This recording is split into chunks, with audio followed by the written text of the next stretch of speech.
میں نے 12 سال تمہارے گھر کی خدمت کی۔ اس رات جب اس نے میرا ہاتھ پکڑا اور کہا، صبا میں تم سے محبت کرتا ہوں، تو میں نے سوچا کہ شاید زندگی نے مجھے وہ دے دیا جو میں سالوں سے مانگ رہی تھی، لیکن میں نہیں جانتی تھی کہ یہ وہ رات تھی جس کے بعد سب کچھ ٹوٹ جانے والا تھا۔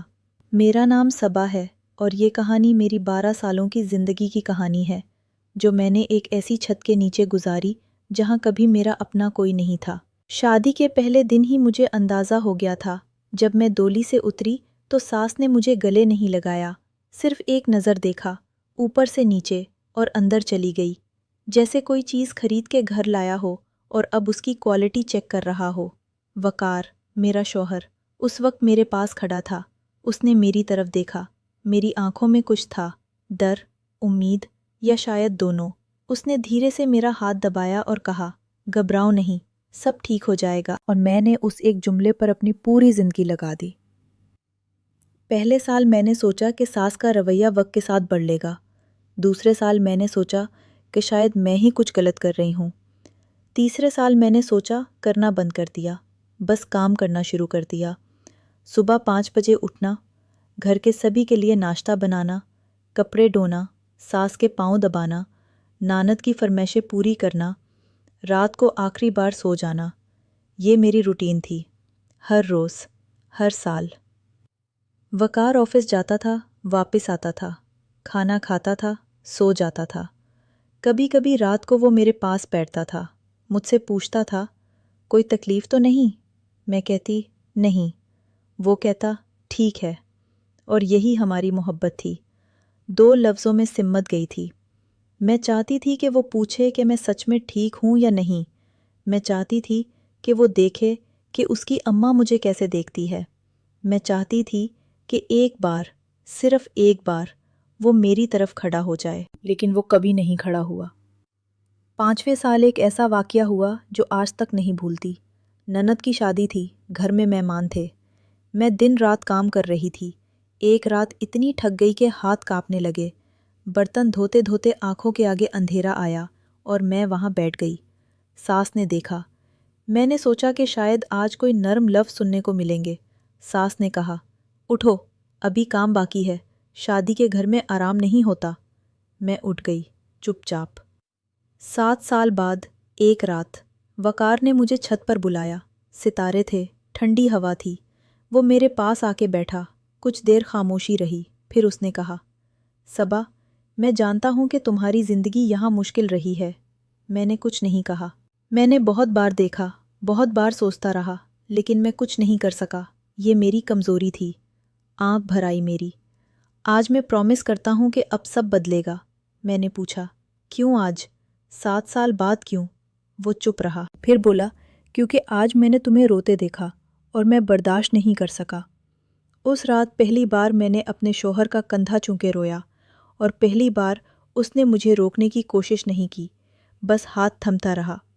مجھے لگا اب سچ میں سب ٹھیک ہو جائے گا۔ میں پھر غلط تھی۔ 8 سالوں کے بعد ساس بیمار پڑی۔ وقار نے کہا، اماں کا خیال رکھنا۔ میں نے کہا، ہاں، اور میں نے رکھا، پوری طرح، جیسے اپنی اماں کا رکھتی۔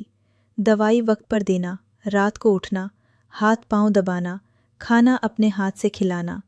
ساس نے ایک دن میری طرف دیکھا، شاید پہلی بار سیدھا دیکھا، اور کہا، صبا تم بری نہیں ہو۔ یہ چھوٹا سا جملہ تھا، لیکن میرے لیے 8 سالوں کا جواب تھا۔ میں نے مسکرا کے کہا، امی جان میں آپ کی بیٹی ہوں۔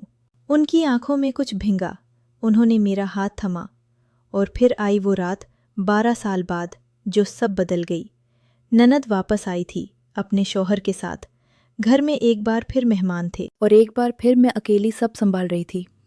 نانند نے اپنے شوہر کے سامنے کہا، یہ صبا بھابھی ہیں، گھر کی نوکر سمجھو انہیں، سب کچھ یہی کرتی ہیں۔ کمرے میں ہنسی ہوئی، میں وہاں کھڑی رہی، ہاتھ میں چائے کا کپ تھا، کچھ نہیں بولا، لیکن وقار نے سنا تھا۔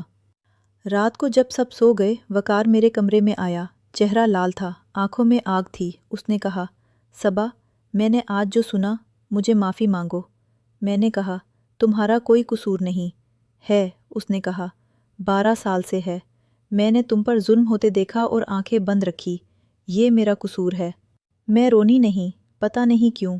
وہ بولا، کل میں اماں سے بات کروں گا اور ثنا سے بھی، جو کچھ انہوں نے کہا وہ غلط تھا۔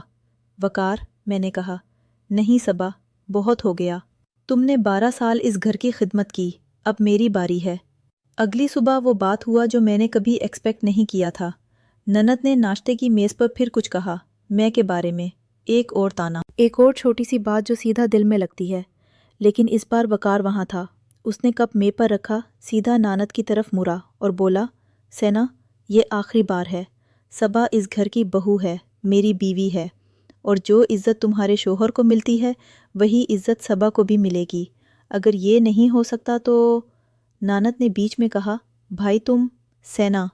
وقار کی آواز میں ایسی بات تھی جو میں نے 12 سالوں میں نہیں سنی تھی۔ بس کمرے میں خاموشی تھی، میں کی آنکھوں میں آنسو تھے، لیکن چہرہ مطمئن تھا۔ بعد میں جب سب کمروں میں چلے گئے، ساس میرے پاس آئی۔ انہوں نے کہا، صبا، میں نے تم سے زیادہ معافی مانگنی چاہیے۔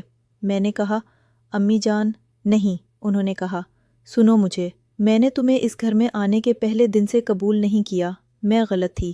تم نے ان 12 سالوں میں جو کیا، ایک سچی بیٹی بھی نہیں کر سکتی۔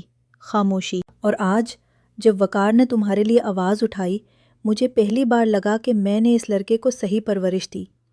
اس بار میں رونی۔ ساس نے مجھے اپنے پاس کھینچ لیا، گیل لگا لیا۔ 12 سالوں میں پہلی بار۔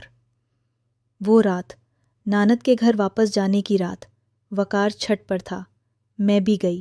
وہی جگہ، وہی ستارے، وہی ٹھنڈی ہوا۔ اس نے کہا، سوری صبا۔ میں نے کہا، کیوں اتنی دیر لگی؟ وہ مسکرایا، درد بھری مسکراہٹ۔ کیونکہ میں بے وقوف تھا۔ میں نے اس کی طرف دیکھا، پہلی بار 12 سالوں میں اسے سیدھا دیکھا۔ وقار، میں نے اس گھر کو اس لیے نہیں سنبھالا کہ کوئی مجھے شکریہ کرے، میں نے اس لیے سنبھالا کہ یہ میرا گھر تھا۔ لیکن ایک بار، صرف ایک بار، کاش تم نے پوچھا ہوتا کہ میں ٹھیک ہوں یا نہیں۔ وہ بہت دیر چپ رہا، پھر بولا، آج سے ہر روز پوچھتا رہوں گا۔ زندگی نے مجھے سکھایا کہ محبت صرف لفظوں میں نہیں ہوتی، کبھی کبھی محبت یہ ہوتی ہے کہ کوئی تمہارے لیے کھڑا ہو جائے جب سب بیٹھے ہوں۔ کبھی کبھی محبت 12 سال کی خاموشی کے بعد ایک آواز میں ہوتی ہے، اور کبھی کبھی، صرف کبھی کبھی، زندگی دیری سے صحیح انصاف کر دیتی ہے۔ تم سے ایک سوال ہے، کمنٹ میں جواب دینا۔ کیا تم نے کبھی کسی کو 12 سال کسی کے لیے کچھ کرتے دیکھا اور کوئی نہیں بولا؟ اور اگر تم صبا کی جگہ ہوتے تو کیا کرتے؟